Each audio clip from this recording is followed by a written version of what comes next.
9 mars 1987. Avec le départ de ma mère, les derniers fils de ma vie humaine ont été arrachés. Si je savais que mon corps n'était plus bon à rien, je partirais retrouver quelques coins de mer et les mouettes. Mais je sais que c'est une illusion. Le coin le plus perdu, c'est celui où on est. Tout semble immuable, le temps qui passe, le mur toujours pareil, le ressac de la vieille vie et le cri des mouettes perdues. Je vais encore essayer. 10 mars 1987. Vision. Il y a à peu près 1 an exactement, à l'époque où j'ai vu ce wagon noir, j'ai eu une vision de la nouvelle conscience, plus explicite, mais je ne l'avais pas notée parce que je n'en comprenais pas toutes les implications. Maintenant c'est plus clair, mais je ne sais pas jusqu'où ça va, en italique. Il y avait 2 images. La première, que j'ai notée, je crois, où je voyais mon corps étendu par terre sur du rocher grisâtre. Je crois que j'étais enveloppée dans ma cape qui est d'un bleu marine très foncé, presque noir. Et il glissait irrésistiblement, comme entraîné par son propre poids vers un trou que je ne voyais pas. Puis il y avait une 2e image, celle qui m'intéresse de plus en plus, si j'ose dire. Je me suis trouvée devant une minuscule cabine, comme une cabine de bateau peut-être, ou un minuscule cagibi. Sur le seuil de ce réduit, bien posé par terre, exactement au milieu pour que je le voie bien, il y avait 2 fleurs de transformation, liées ensemble par un fil blanc. C'était méticuleusement arrangé pour que je le voie bien. Même un idiot aurait vu et compris. Je suis donc entrée dans ce minuscule réduit où il n'y avait même pas la place d'être debout. Je crois bien que je me suis assis par terre. À côté de moi, il y avait une toute petite fenêtre ou lucarne ou hublot qui donnait du jour et de l'air. À ce moment-là, j'ai vu un bras de quelqu'un que je connaissais, probablement celui que j'appelle mon double supérieur. Moi, je suis l'ouvrier ou le marin ou que sais-je, celui qui trime. Et ce bras, à ma stupéfaction, a tiré un rideau noir sur mon bout de hublot. Je me suis exclamée, mais je vais étouffer là-dedans. C'est tout. Je me suis réveillée sur ce cri. Mais je vais étouffer là-dedans. Cette nouvelle conscience est merveilleuse en un sens. Elle vous donne le tableau exact de la situation ou de la phase en cours. Et en même temps le côté positif. Tu vois, c'est noir et étouffant, mais il y a 2 fleurs de transformation sur le seuil de ton trou noir. C'était il y a 1 an environ. Alors, quand on se bat jour après jour avec de la douleur seulement et une espèce de matière noire qui résiste et résiste comme du fer, on perd de vue tous les sens. Plus rien n'a de sens. Le monde des idées est très loin et fumeux là-haut. Le monde du cœur et des sentiments est écrasé et déchiré. Tout ce qui fait la vie, entre guillemets, n'existe plus. On ne peut même pas dire « je vais là-bas » parce que l'on ne sait pas si on va, entre guillemets, ni où est là-bas, entre guillemets. C'est un jour le jour, douloureux et étouffant, sans lueur d'espoir. Bien sûr, on sait, entre guillemets, derrière, tout au fond, qu'il y a quelque chose. On sent, très au fond, la force de l'âme. On devine la grâce et l'aide qui vous porte. La foi est là. Tout est là. Mais en fait, en italique, on ne sait plus rien. On est seulement dans la matière noire et douloureuse. Et une seule question. Est-ce que je vais pouvoir tenir?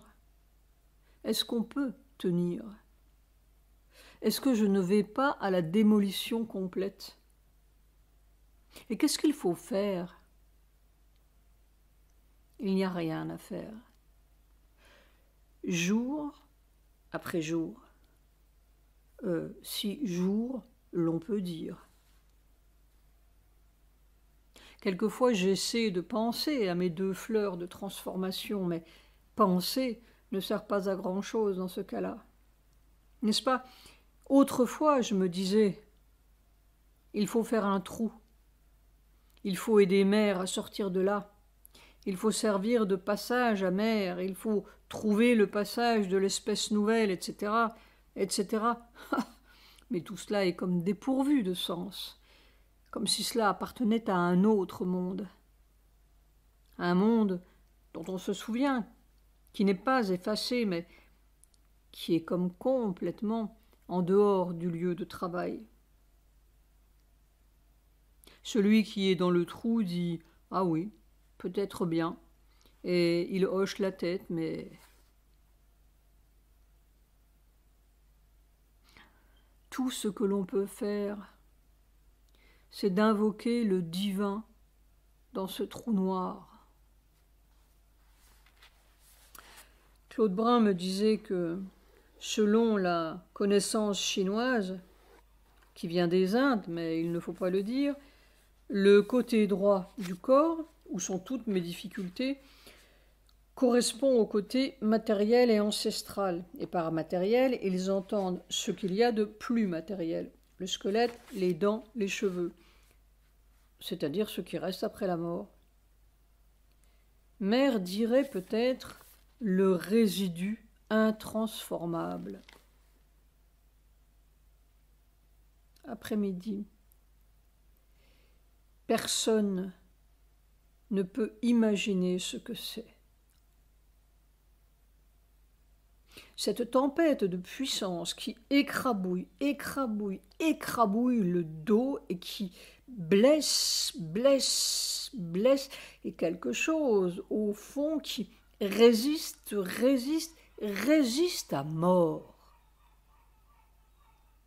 À moins d'une grâce suprême et pas trop lointaine, je ne vois pas comment le corps peut s'en tirer. Il prie, crie.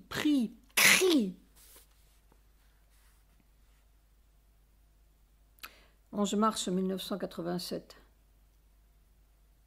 Avec le départ de ma mère,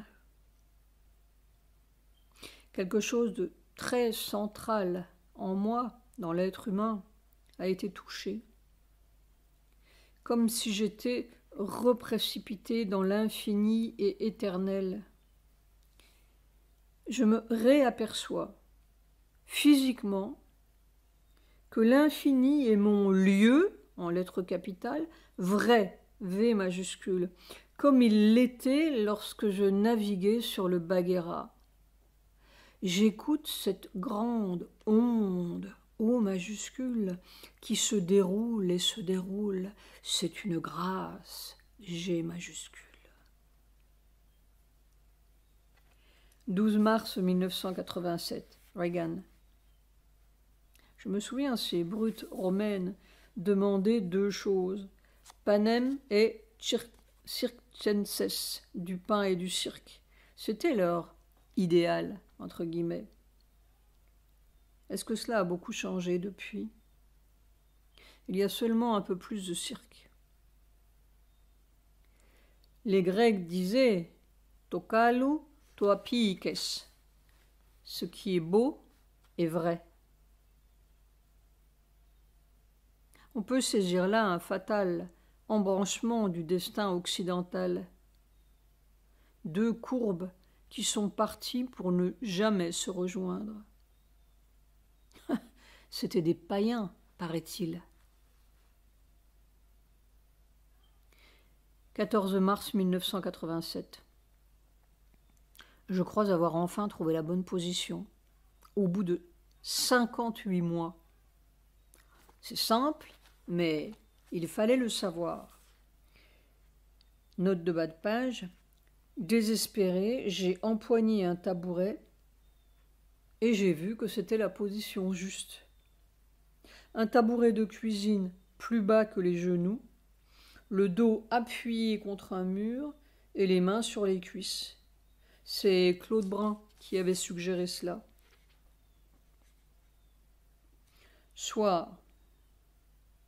Tout de même, depuis 1974, quand je me trouvais devant cette pile d'agendas mystérieux, cette forêt vierge, le chemin est devenu plus clair. « Tu connais le chemin ?» disait Mère. « Moi, je ne le connais pas du tout. »« Ah, mon Dieu !» Elle disait aussi « C'est le dernier pas qui compte. » 17 mars 1987, c'est curieux, ce ne sont pas les sommets qui m'ont appris l'amour, ce sont les trous les plus noirs. Sri Aurobindo disait « Sur les pics de l'absolu, la joie rit nue. » Mais elle s'est enrichie en plongeant dans l'abîme. Peut-être que quand le dernier coup de pioche aura été donné au fond du trou, retrouvera-t-on, juste de l'autre côté, par le pan déchiré, cette joie absolue. Mais alors il n'y aura plus besoin d'escalader les pics, ce sera là, juste là et partout. Cet après-midi, des masses de plus en plus puissantes descendaient et, je ne sais comment, tout ce manteau de douleur était parti. Tous ces nerfs, ces vertèbres qui tiraient, plus rien. Ça passait, c'était de l'amour pur. 18 mars 1987. Ce quelque chose qui sait dans le corps, c'est aussi, et davantage, quelque chose qui aime. Et ce n'est pas amour en un point ou en un centre de l'être, c'est innombrable dans le corps et irrésistible en lettres capitales, comme un phénomène géologique, et avec la simplicité irrésistible d'une plante. Mais c'est vous, mon soleil, c'est vous, c'est vous. Et ça pousse, pousse, pousse vers ça, en dépit de tout. Il n'y a pas de question, il n'y a pas de mal, il n'y a pas d'impossibilité, il n'y a pas de... il n'y a pas. C'est vous, mon soleil.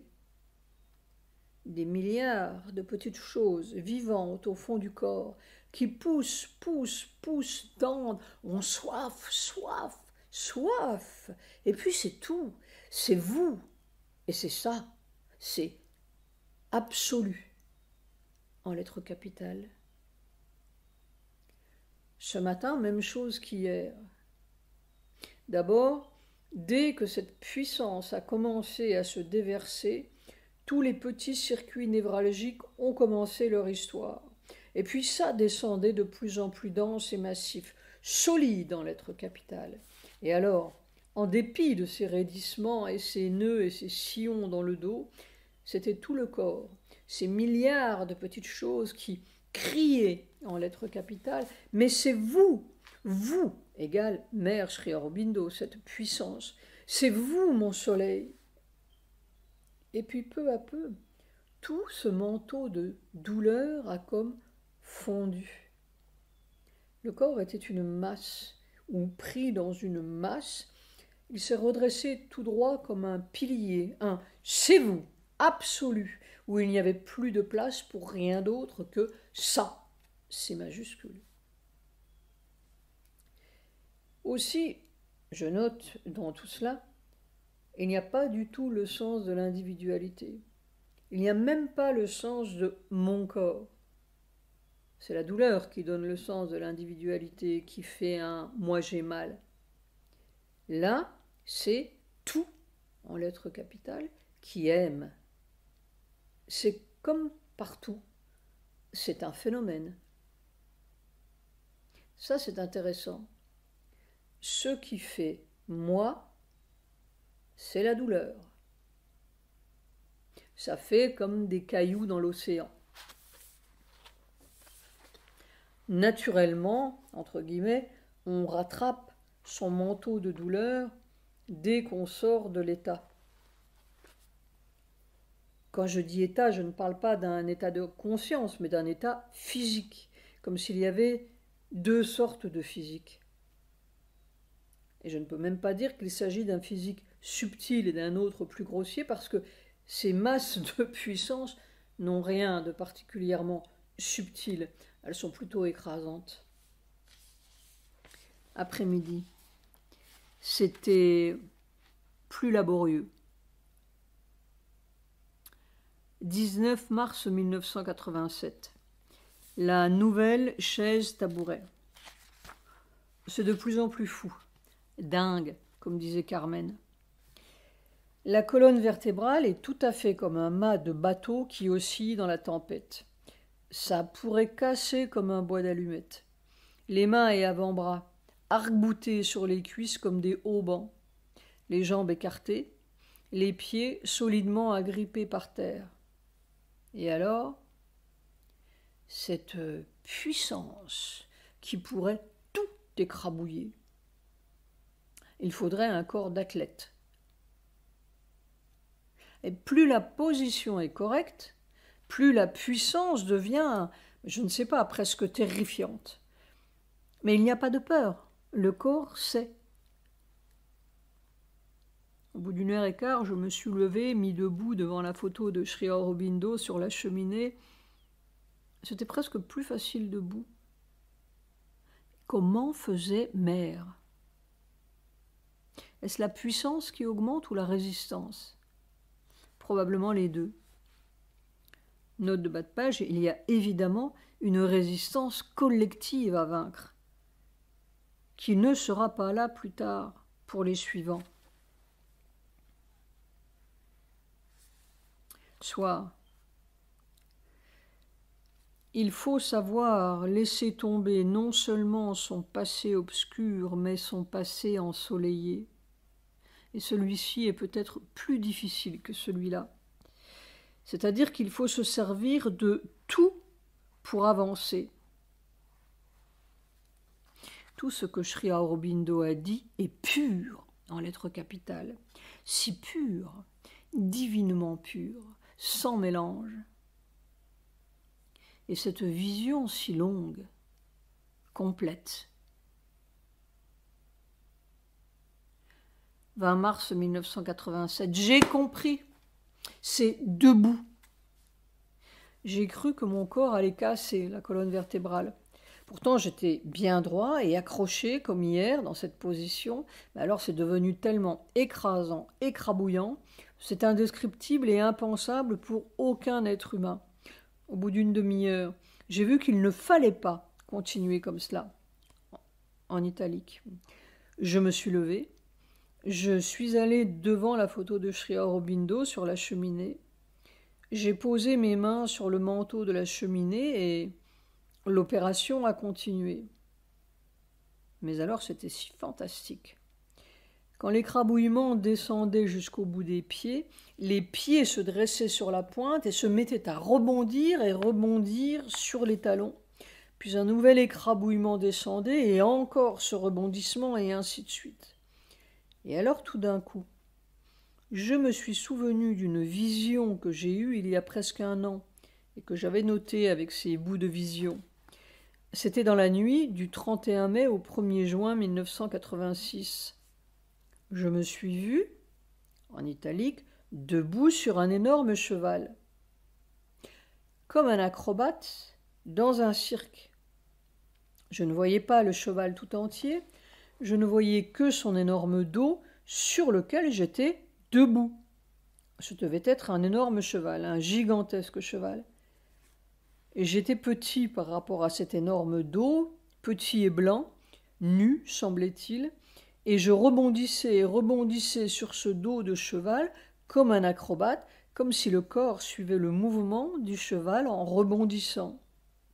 Et j'avais la sensation, ce souvenir est resté très clair, que c'était comme des étincelles sous mes pieds ou des forces électriques qui me faisaient rebondir avec souplesse sur le dos de ce cheval.